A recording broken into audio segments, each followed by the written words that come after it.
All right. Okay, so I think we can go ahead and get started now after that little 5-minute delay from the last session. I am super excited to introduce this talk on search engine marketing and all of the mystery around Google Ads. I have a lot of questions myself, so I'm super excited. I'd like to welcome Alex Brabant of eMarketing 101. Thank you. Yes, I believe this is your first time presenting at EEConf, although you have a bunch of EE experience. And so we're really excited to welcome you here. A little background on Alex. He's got a wealth of experience in all aspects of online marketing across all sorts of industries.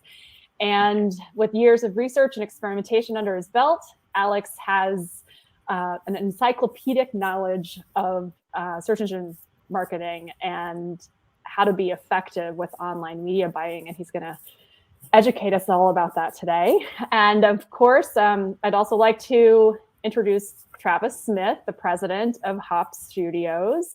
We really want to thank Travis and Hop Studios for supporting EE and EEConf throughout the years. I think I met Travis at the very first EECI conference where he was handing out rubber ducks, and it stuck with me this whole time. Hop Studios is a gold sponsor this year. They sponsor every year, and just thank you so much. Please, everybody, take some time to thank Travis and the Hop Studios team, because these events would not be possible without support like that. And so Travis founded Hop Studios. He's been doing websites for a really long time. And he's worked on stuff like the LA Times website. He's also on the Open Media Board. And he also plays Frisbee golf and other stuff. So not Frisbee golf, sorry, ultimate Frisbee. And so I will stop talking now. And I'm really looking forward to hearing you guys. If you guys, for those of you here, I think you probably got the hang of it by now, but if you want to submit questions to the Q&A, I'll help moderate those later. Thank you so much. This is appreciate it. Like, this is the second time, actually, that I speak in one of the EE conferences. Oh, it is the second one. Oh, I'm sorry. I'm wrong about that. Which one did you speak at? Like, no, Travis did invite me. It was a long time ago. I was talking about SEO for blogging, basically. Oh. I remember that. I'm sorry about that. It's okay. I wish I would have seen it.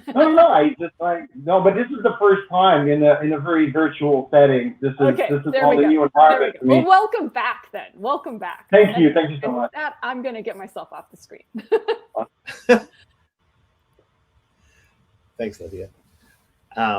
So I was inspired to have this talk with Alex because I'm personally kind of fascinated by and a little bit in the dark about search engine marketing. I know some stuff about search engine optimization and search engines in general, but when it gets to be too complex, I always turn to Alex and his company, eMarketing 101. And I just wanted to have a nice discussion with him, and then hopefully involve some folks who are watching this as well to have their questions answered, because I know it's a bit of a black box, or maybe a kaleidoscope, depending on what you want the metaphor to be. I'll start by giving a little bit more time to Alex and his experience. Alex, I'll have you talk a little bit about yourself, how you got started with search engine marketing and when. I got introduced into this space from like fellow, web developers and web designers, like back in the late 90s.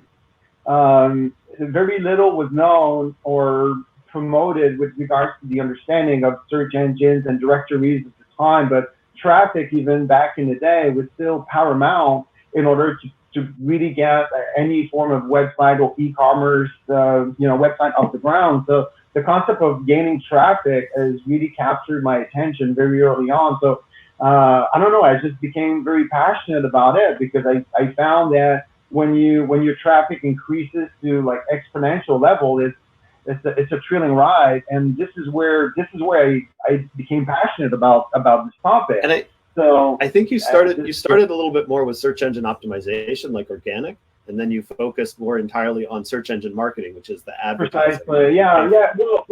back in the late 90s, there were no I mean, there were like banner ads and things like that, but you know, if all of you recall, like something that was called the dot bomb back in like early 2000, basically, where basically all these banner ads were overpriced, so it was not a sustainable model for gaining traffic. So it had to be reinvented. So back in those years, SEO was the main driver of traffic. So the focus being on search engines. At the time, we had like 20 or 25 different search engines that most people were using with different, you know, it was a very chaotic system back in the day. So hopefully, you know, well, things have improved dramatically since then, obviously. And now, so you don't, you focus entirely on Google's ad spending. Like you don't spend a lot of time looking at LinkedIn or Facebook or other ways to spend your money online. Absolutely. Well, I've been focusing my entire career exclusively on Google Ads, but I say Google Ads, but that would also include Bing Ads, but it's the same idea. But I've been focusing exclusively on that because there's just so much investments are being made towards Google Ads. We have no choice but to look at this gigantic beast and try to make the best out of it. And there's just so many different mistakes that are being done. That's what I'm going to try to, you know, tackle today. Right. Yeah, actually, that was the first question that I did want to ask, which I think might lead to some interesting conversation, which is, so you've looked at a lot of people's, you've cleaned up a lot of people's ad campaigns along the way. Are there any really surprising or big errors that you've found when you've dived in and taken a look at a Google ad campaign?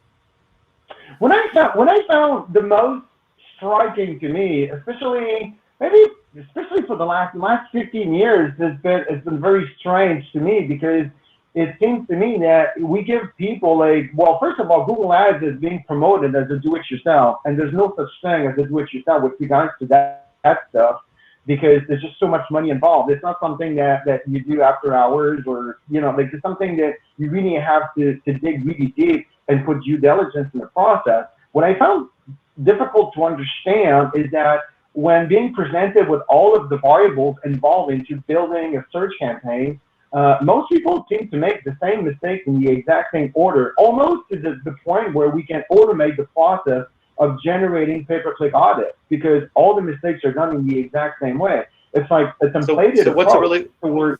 What's a really common mistake? Like what's the first thing? The common mistake is that the common mistake would be to select a lot of keywords that are sort of related to the business, but keywords that are far too generic. And then you're going to put these keywords as broad match, and people would know, like, what's the difference really between exact match and phrase match and broad match? If you put a generic keyword as broad match, and then you put an ad copy variation, whatever it is, and you make it sound and use all the advertising lingo, you know, the best in the business, or whatever the case may be, like a very generic form of ad copy, this is a road to disaster, because you're going to get all of the wrong traffic funneling into your website, not being quantified in the process. It's a very dangerous game to play. So what you told me a little earlier was that people tend to focus on keywords first, and they tend to put a lot of keywords in because they want to show up in every search, and that's actually not the best approach. That's right. I mean, I remember years ago when I was building some of your search campaigns for Up Studios, we were selecting a lot of keywords around web development, you know, building websites, web design, and things like some very generic keywords around the idea of like building websites, even though you were specifically you know, targeted into Expression Engine and building websites with that CMS specifically. So when selecting those broad keywords, it brings in way too much search volume. It doesn't quantify the user. So things have changed dramatically. We have to become way more specific in the way we build campaigns nowadays. Sure, and instead of starting with keywords, we should be starting.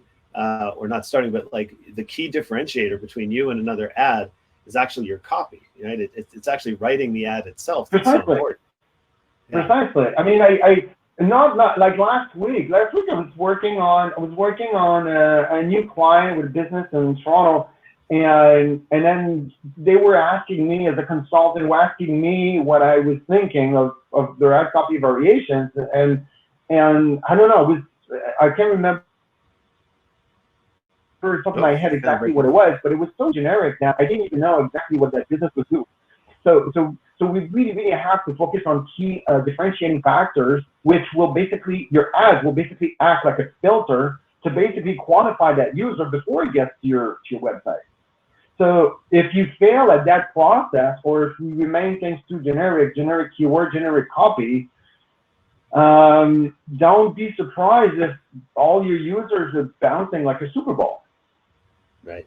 So for a typical campaign for a small organization, like maybe an independent developer or a company like mine that just has a few people, how many different types of ad copy, like how many different ads does the average person run? Is it like one ad? Is it 5 ads? Is it 50 or 500? No, I mean, there are different schools of thought on that. And again, I found it very interesting, the introduction of the concept of having multiple different ad variations. And the reason why I found it strange, I understand the concept, and I've been doing it, and I've been following the practices, and most of the time I want to have 2, 3 expanded text ads, 1 responsive search ad. You know, I usually try to kind of keep it on the down low, as opposed to some people that's going to create, say, 8 different ad copy variations. But the part that I found interesting is that when you build your website, you do all your SEO and things like that, and then basically showing up in search results and all this good stuff. I mean, we basically have just 1 page title and 1 meta description, and that basically does the job. So your organic listings will basically trigger a CTR in 15, 20, Sorry, 40%. What's a CPR? Can you just explain that? CTR is the click-through rate. It's basically the amount of clicks that you get divided by the total amount of search impressions. So and what's a good click-through rate these days? Like what would be a good expectation? A good expectation of CTR, if your CTR is below 5%, you need to be building your campaign, basically. I mean, I've seen campaigns with a CTR of 0.2%. If it's 0.something%, just take that, trash it, rebuild it. It's not good.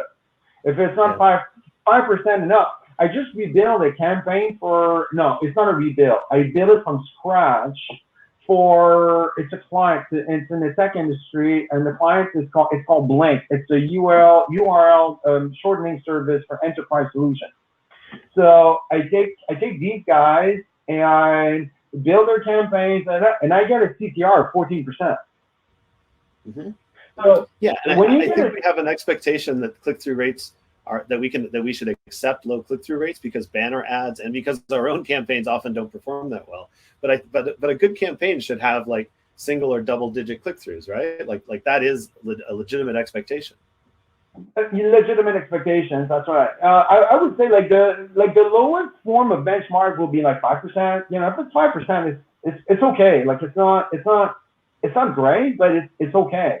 If it's less than 1%, for sure, because the problem with this idea, the problem with a CTR of less than 1%, you have to bid way higher than you should in order to offset the fact that your CTR is so low. So it's like an equation. It's an equation. If that variable is this low, you have to outshoot your bid. Therefore, you're basically paying, 4 times the cost. Right. For that click. If you rebuild that campaign, your cost per click can easily go from $4 all the way down to $1 if you do this properly. If you guys are listening to what I'm saying and you just get in the right mindset, you can save tens of thousands of dollars just by having the right mindset with the Google Ads stuff. I was going to head into that because, of course, everybody wants to talk about the money. I have 2 sort of related money questions, and I want you to focus on a client that's more like me, because I know you have a bunch of different kinds of clients. But for a client who's like building websites, what would be a decent price to pay for a click? I think you said like $4 or something like that. And then also, like, what amount of money should you be expecting to spend in your campaign? Well, this is a very interesting question. we did put in the notes an example of a client in Vancouver where there are some keywords that would, there's some very competitive industries where it's not uncommon nowadays to see a cost per click all the way up to $30 a click. And then, so that's why I've always favored some kind of a strategy that targets what is called the long tail of search queries, which basically, you basically want to make a full inventory of all the potential keywords you can use for any given website, because all the keywords that are contained in the long tail of search queries, those keywords are highly focused, they convert better, and they're also super cheap. So we have no choice but to incorporate like hundreds, if not thousands of keywords to basically reduce your cost per click. So this is the overall strategy. But depending on your industry, in mortgages, for instance, a cost per click can easily go to, $40 or $50 a click, because the value of an extra customer within that industry is worth, thousands of dollars. So that's why it varies a lot. In the travel industry, for instance, something that I know a lot about because I've done a lot of travel-related clients over the years. You can see like a decent average for cost will basically be between $1 and $2 or something in that zone. Fortunately, Google is basically they're publishing some benchmark about that. This is very interesting stuff because people can see that, oh, if my cost per click is $5, is it good? Is it bad? It's like, oh yeah, it's pretty good because the average is basically $10. So if you are below average on benchmark, then you know that you're doing something good with your campaign in the realm of your industry. Right. Because it varies a lot. Sometimes we like cost per click. Sometimes it's $5, sometimes it's $2, sometimes $2 is too much, and sometimes $20 is not enough. Right. And then the answer to the other half that you gave to me when I asked how much I should be spending, your answer was, well, how many responses do I want? How many new clients am I looking for, right? Well, yeah, this is always a really cool question because, clients would come in and go, okay, I want to make $1 million in the next fiscal year.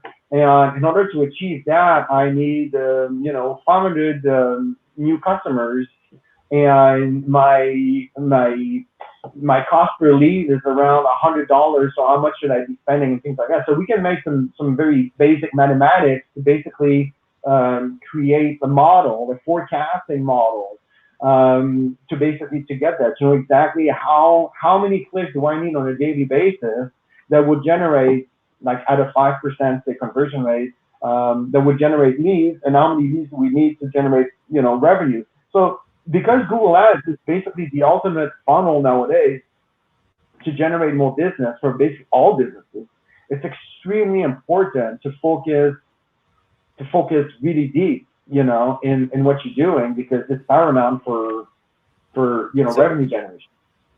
Other than the click-through rate, what other signs are there that maybe your Google ad campaign is not set up right, or that it's not that there's a problem with it? Like what red flags do you look for when you look at someone's ad setup for the first time? What really raised my eyebrows would be when I see like the amount of keywords per ad group, for instance. This is a very common mistake still. So keywords per ad group, like if you have too many keywords in one group of ads. Like too many keywords, yeah, exactly. Like too many keywords per ad group, it's a major red flag. But it's also very interesting because sometimes like they put a lot of keywords in an ad group. It's not bad per se as long as the keywords are seemingly close towards one another from a user intent perspective. So if you put 10 keywords per ad group, but the keywords are too different in terms of their user intent, again, a recipe for disaster. So I see that a lot. Whenever I conduct pay-per-click audits, we see this. It's very, very common for people to group things improperly. I just read an article the other day on WordStream about the importance of your structure, and like the way you structure your campaign is paramount to success.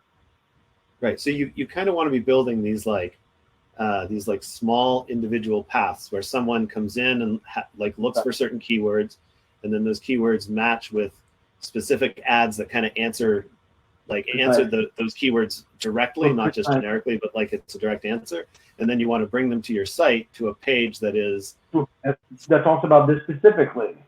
I mean, that's why blogging is such an interesting idea, because blogging supports all those nitty-gritty keywords contained within the long tail of search queries, which also can easily act as landing pages whenever we build our campaign. So especially in the context of expression engine and all this capabilities, functionalities, and blogging and all that good stuff, it's very, very powerful to basically generate this content and also use those as landing pages to make it absolutely perfect from a relevancy factor. Right. And I think, so you mentioned something about trying to define the user's intent. Something that you and I have talked about is how important it is to have a certain empathy or a certain ability to get in the head of the searcher to understand like what problems they're trying to solve. Yeah, thanks for asking me this question, because this is honestly my favorite topic above all about everything that I do, because I'm an empath. I don't know, this is what I do. I'm a person of highly sensitive, blah blah blah, emotions, blah blah blah, all that good stuff. But when you are an empath, you have a very profound ability to put yourself in other people's shoes. And that's what search is all about. So when we conduct this work, if you don't have empathy, if you don't have the ability to put yourself in other people's shoes, you might as well just do something else, because this is what search is all about. And we have to listen to these users.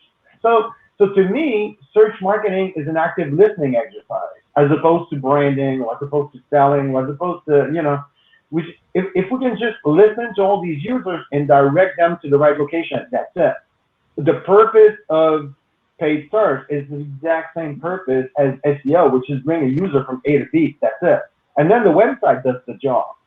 We're not trying to accomplish too much as the search engine result stage. We let the website, do its thing, So it's very interesting, because this is, again, one of the most common mistakes, because people are trying to accomplish too much too fast. You're not going to try to brand you don't want to brand from the very first click that someone would actually get to your website, expecting a conversion on the first click as well. Like the concept of attribution modeling, for instance, if I can introduce that, makes this entire environment probably difficult to understand for most people. But a typical user would click on an organic link, a paid ad, an email, a social ad. There's a multiple amount of touch points before it gets to an actual conversion. So we have to create a system that allows the user to learn more about the business at every stage in the process. And so we have to be kind and respectful in the way we write the entire strategy from top to bottom. Got it. Okay.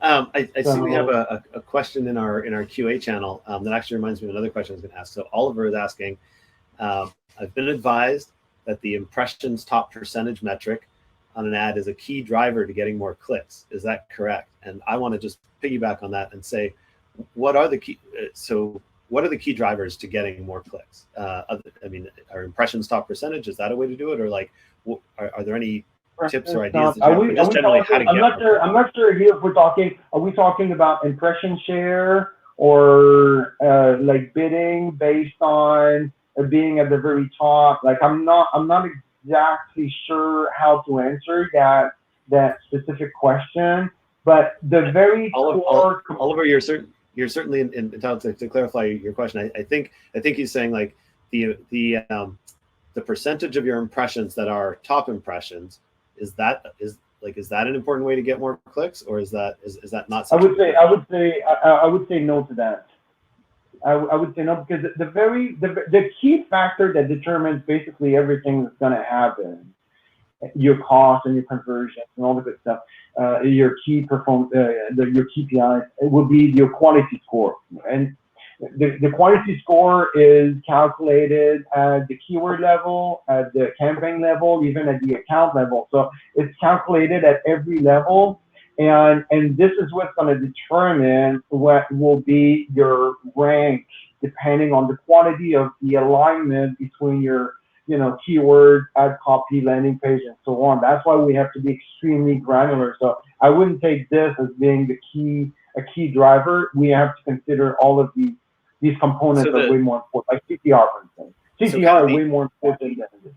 The underlying key driver is the quality score.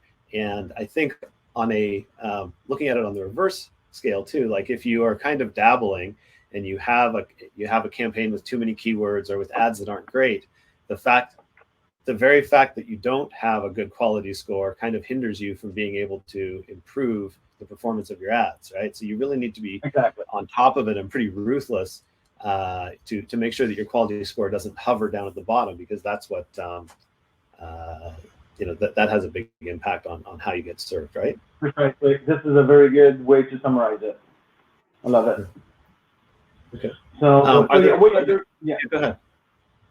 No, it's just like CTR is really, really paramount. But like I said, because this is all, it's an equation-driven formula.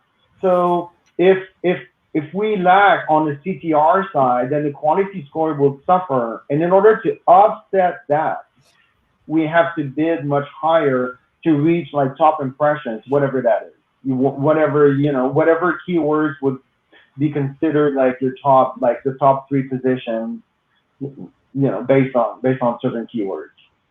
That make sense? So Oliver, I think to answer or to respond to your question, you're definitely right that being the top ad or being closer to the top of the ad stack is an important way to get more clicks, but it's not just that putting yourself in that position is the goal. Like you get in that position by having higher quality ads and by bidding on keywords that are maybe more affordable, so you can afford to be in that position. Like it's like that's more of a like being at the top is a good place to be, but being at the top itself is not the goal or is not the cause of why your ads are clicked on. I saw a situation. I think I talked to you about that. Is the company that was bidding on like super high-end keywords. So we had one campaign that were generating a cost per click of $30, and then we have a second campaign with a cost per click of $3, and then we have a third campaign generating clicks at 30 cents. So 30 cents, $3, and $30. Okay, all of these guys generating good data. Okay, so you get data coming in. So the assumption is the click at $30 100 times better than the click at 30 cents? It's just how do they compare to one another? So you have super high-end keywords like what we refer to as head terms, and then you have your long tail stuff, which is like $3 a click and so on. And then when we look at like the end result of this entire assessment, you realize that your click at $30 is no better than the click at 30 cents, assuming that the campaign is properly built, which was the case in that situation. Yeah. So basically, I mean, the quality of your result is a function of the website more so than what's actually happening on the Google Ads side of things. Right. And if the really expensive click is only 2 or 3 times more performative, but it costs 100 times more than the 30 cents one, then you might as well be putting your money into the 30 cents one, right? Exactly. I mean, it's just simple measurement would guide us in that direction. But it's just, Alex uses the term simple with me all the time, and I'm always shaking in my head. I'm like, no, it's not simple. It's not simple. I know it seems simple because I've been doing it for so long. I always be quite passionate about it, because it's cool. I mean, the assumption is the click at $30 10 times better than the click at $3. Is it? Maybe it is. Maybe it is 10 times better. Maybe it isn't. You just put it live, and then you're like, we're basically wasting our entire budget within an hour. This is the problem. I'm Canadian, so I don't know. There's people from all over the place here, probably. But in Canada with like companies and like limited marketing budget, all the scenarios that we see in business and marketing, they always come up with a budget that is far too little compared to the impression share to support that business and the campaigns that we have. There's always a gap between the expectations in terms of traffic and leads and sales and all this good stuff and the budget that we have to get there. And the best solution I can come up with in that problem is to inject a hell of a lot of brain power into the mix. And so spend more time doing your setup, embrace the mindset you're going to be able, your $100 a day worth of traffic will be able to carry you much further. Okay. So I have two more questions, and then I'm going to open it up more general. People have been asking questions already, but I think at that point we'll transition to more of a direct Q&A. One of my questions was something that we talked about, and it's just, can you talk a little bit about negative keywords? Because that was something I wasn't familiar I love that. Oh my God, this is so cool. Such a good topic. I love that stuff. Oh, I love that stuff. Thank you so much for bringing it up. I love that. Okay. Why do I love that stuff so much? Okay, so, I mean, I did mention a little bit about how inefficient it is to get some keywords that are generic and put that as broad match. And because when we set up any keywords basically, but especially that way if it's a generic keyword or just a one word keyword in a campaign and broad match, it will funnel thousands of different variations attached to that keyword. So we have to weed out thousands upon thousands of irrelevant search queries that are also attached to this keyword. So I see a lot of times clients that will come in and they go, oh, we have negative keywords. I don't know, like they're doing, say we're going to take the example about studios, for instance, and then we're focusing exclusively on expression engine related keywords. That's it. And then we might be tempted to start bidding on keywords like CMS and WordPress CMS and all of these other types of CMSs that people can use and purchase and whatnot. But if we fail to put negative keywords, we might end up with like what we saw not long ago, where putting the word WordPress in the expression engine campaign would trigger so much search impressions and clicks, we would waste the entire budget within minutes. So we have to apply WordPress as a negative keyword, or we have to apply a lot of CMS related keywords within your negative keyword to zero in as much as possible. So it's almost to the point where negative keywords are just as important to consider as positive keywords. Yeah, I know in the Hop Studios campaign, like there was a lot of people use the terms do-it-yourself or builder or automated or themes, free themes, sample themes, and so forth. And those don't mesh with the Hop Studios is not a do-it-yourself tool. We're a do-it-for-you company, right? So those negative keywords really help to. Exactly. So we have to weed those keywords out of the mix. And I see this a lot. Like, what's the latest example? But the keywords that we need to consider as negative, they need to be very closely related to what we're doing. You know, there's no point putting negative keywords like babies or airplanes or, whatever, all bunch of different keywords that are just spectacularly not related to what we're doing.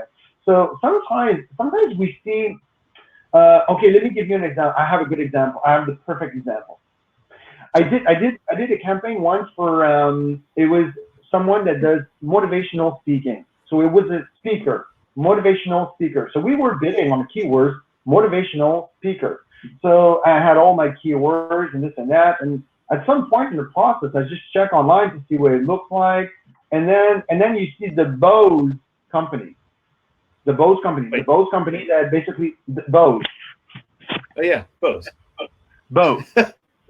Bose. Got it. Got it? Yeah, got okay. It. So the Bose company, I mean, those guys are selling speakers, right? I mean, that's what they do. They sell speakers. I mean, they sell speakers. So then I looked because I was checking like motivational speaker, and then I'm like, oh no. Like the Bose company was up there, hey, buy our speakers. We have high-end speakers. Our speakers are the best, or whatever that was. And I'm like, oh my God, they didn't factor in the fact that there's some other things that exist out there within the word speaker that should have been applied as negative keywords. It's a good example because it's like, huh, yeah, there's a speaker. It's a great example because they clearly have a lot of money to spend on this. They clearly are trying to advertise all over the place. But if they had just blocked out motivational, they'd be saving themselves a bucket of money, right? Because even strictly from a brand management, it looks pretty bad. You would think that a company like Bose would actually put, due diligence in the process and would apply all those negative keywords as part of their campaign. That such a big company, it's unforgivable to see something like that, appearing on the okay, so I have one other question, then we'll go to the Q&A section more. You've been doing this for a long time. Can you talk about a difference or anything that's been new in the Google ad world, like in the past year or two, or in the greater Google Ads community, like trends you're seeing or things that you've learned that people might want to know about now that they wouldn't necessarily be on top of? Yeah. No, I got something for you guys. Because I've been doing this for so long, we can easily make an assessment and say, okay, Alex is pretty old school kind of guy, So I've always liked to have a lot of control, a lot of manual control over what's happening within my Google Ads campaign. Mostly search, but let's just stick within search for the moment.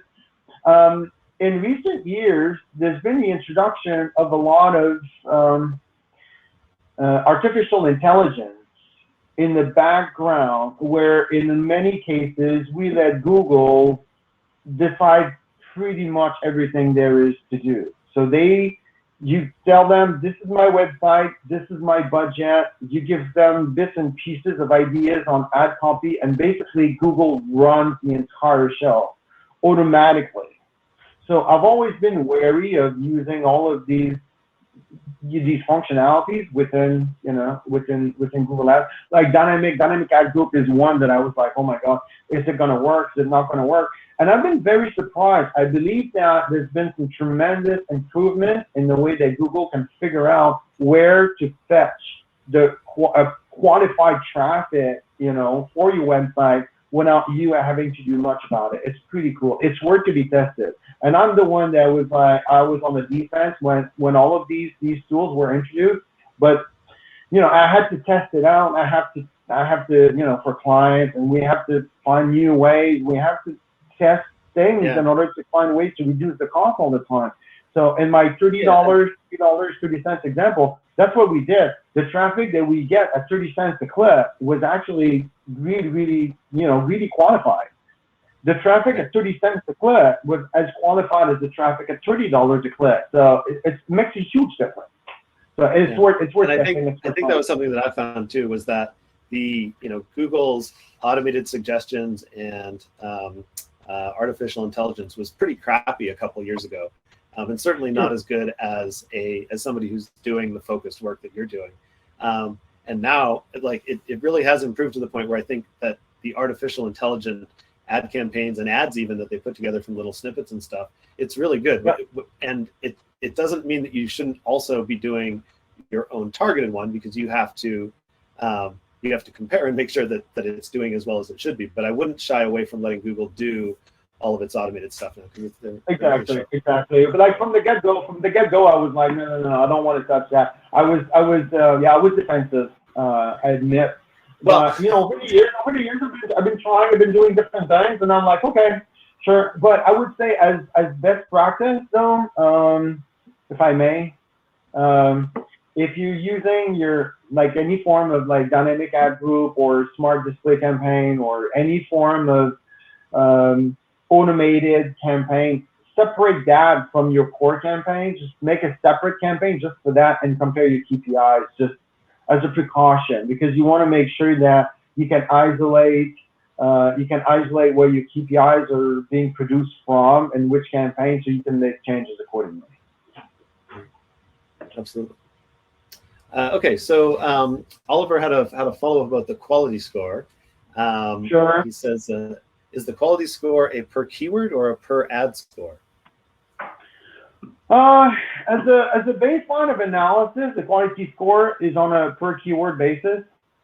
But there are some calculations that, depending on, like, say, the average of your quantity score at the keyword level, there's some measurements that are also being made at the, I think it's ad group, campaign, and even account level. So it goes from the keyword and basically scales up, and there's some other identifications that are being made at the entire structure, basically. Okay. We have a question from Lance from Green Egg Media. He says, overpricing led to the failure of banner ads, that they were too expensive for what you get. Yep. Google ads going to suffer the same fate once people figure out that cheap clicks are valuable. Won't that raise prices? I doubt it's going to happen. The main difference between, if you guys recall, like, banner ads in 1999 or so, early 2000, they were selling basically at $80 CPM. CPM means cost per thousand. Okay, yeah. So it was selling. There's just, you guys do the math. You could do the math. Someone do the math in the back end, whatever. Okay, so $80 CPM, and back in the day, we had a CTR on those banner ads of about, I think it was somewhere like 0.5%, and that would be like a good campaign, a campaign that is actually producing amazing. So if you do the math, you would say, like, oh, from a banner ad perspective, the cost per click was about $20 20 years ago. It was very, very expensive. When you do the math, you go, hey, and your conversion rate hasn't changed that much, like, in 20 years. We never see a conversion rate of 10%. So you just do the math. How many clicks do I need to get to a conversion? And if my clicks are $20, am I making money? It's very, very simple mathematics. So, but I doubt that that is going to have the same fate, because all the search-based traffic is basically user intent driven. That's why it's extremely qualified. So regardless of the cost, that has way more potential for conversion. And then XL Chia, I hope I'm pronouncing that right. It says, do you also work with display ads? And are there any tips or pitfalls, things to watch out for about design, about the design, or about choosing interest groups, or just in general to work with display ads? Okay, display ads are pretty cool. They have a lot of different settings in terms of, demographics and keywords.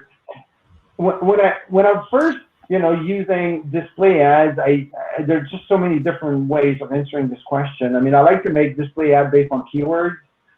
We made one incidentally for Up Studios with regards to our expression engine example, where we basically use all the expression engine related keywords as broad match, and then we made a display campaign out of it, which is pretty cool. But in the case of Up Studios, though, we basically have a very wide geographic location. So for that very specific case, we built, we basically we have a distribution in Canada, United States, and Costa Rica, which is pretty wide.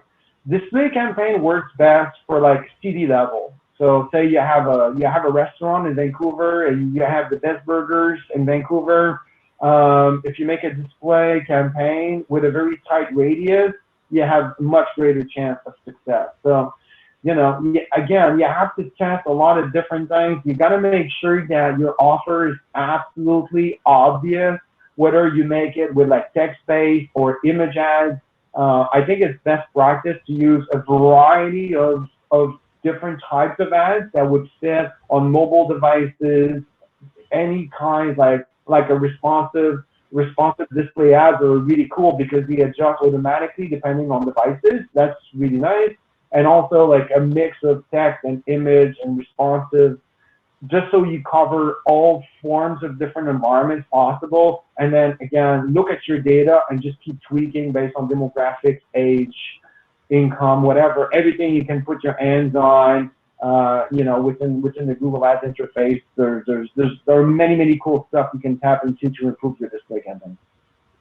Yeah, there's another client of ours that that was targeting targeting ads to show up on anyone who had visited any of his competitors, which people who had visited other websites that were similar to his, and then he was following them around, so that when they were on YouTube or whatever, that like. How did he get the audience list to do that?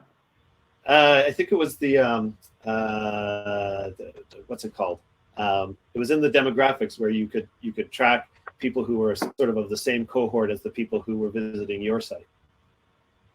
But I thought, like, remember early on in this discussion, I was talking about empathy and putting yourself in other people's shoes and being kind towards the user experience. You know, like if someone is interested in your competitor because of whatever reason, they have things that you don't have. They have their own differentiating factors. They have their own website.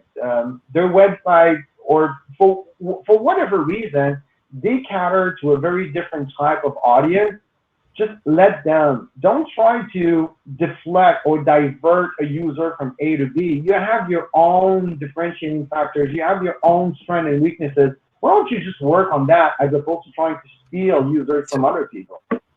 So your philosophy is more that you want to catch somebody fresh who isn't already involved in going down some other path. You want to catch them when they're making their initial search desires known, and then that's when you want to get in front of them.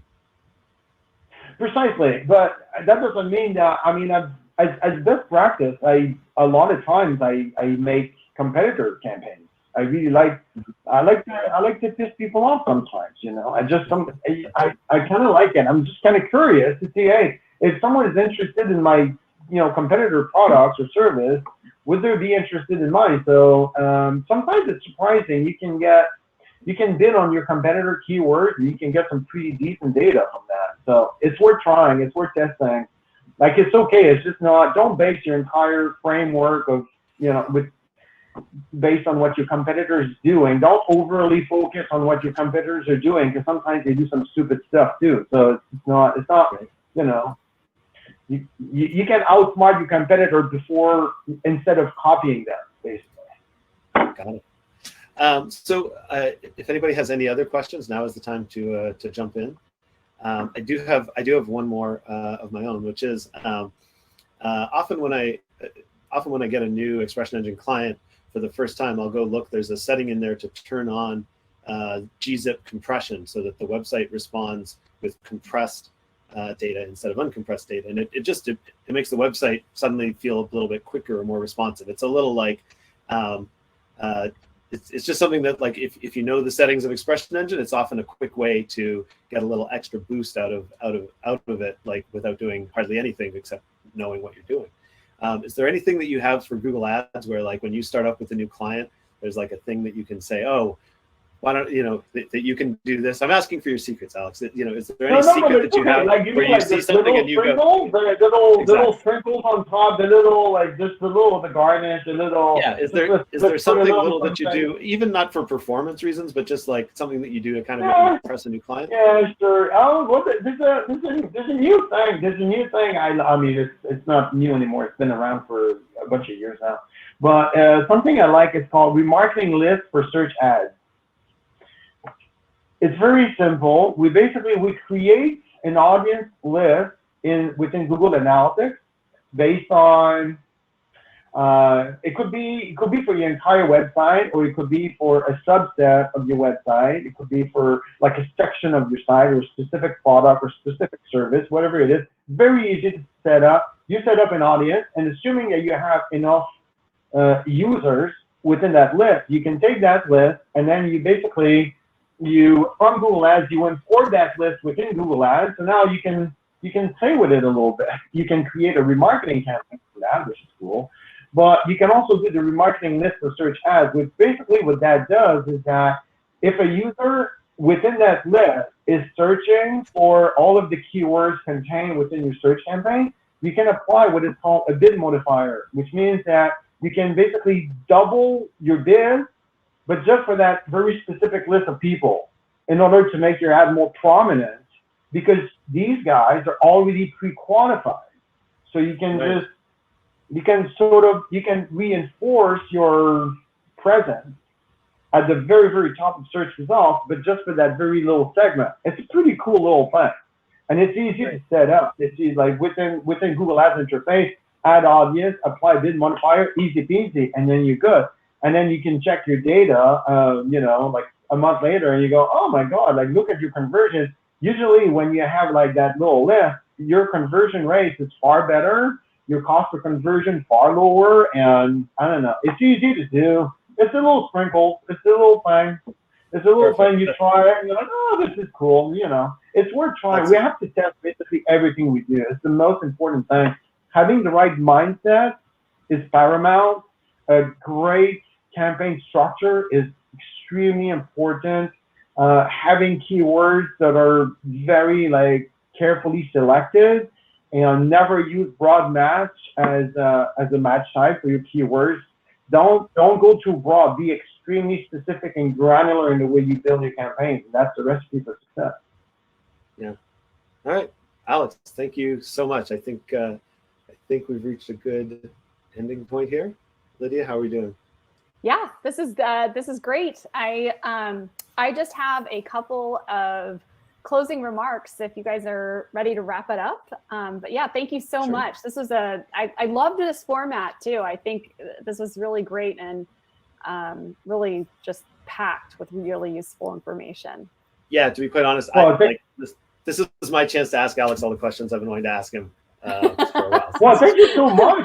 Thank you so much. I mean, I had a very good time. That was my first experience doing like a whole you know, live session, virtual. You know, invite me again. I'll come. I'll talk. You know, I can talk up a storm about Google Ads stuff. I really love my work. I'm lucky enough to be in that position. Awesome. Okay, so I'm trying to get this up here so I can do some closing remarks. So thank you so much. And if you can just bear with me here for a second. Oops, that's the wrong. Okay, here we go.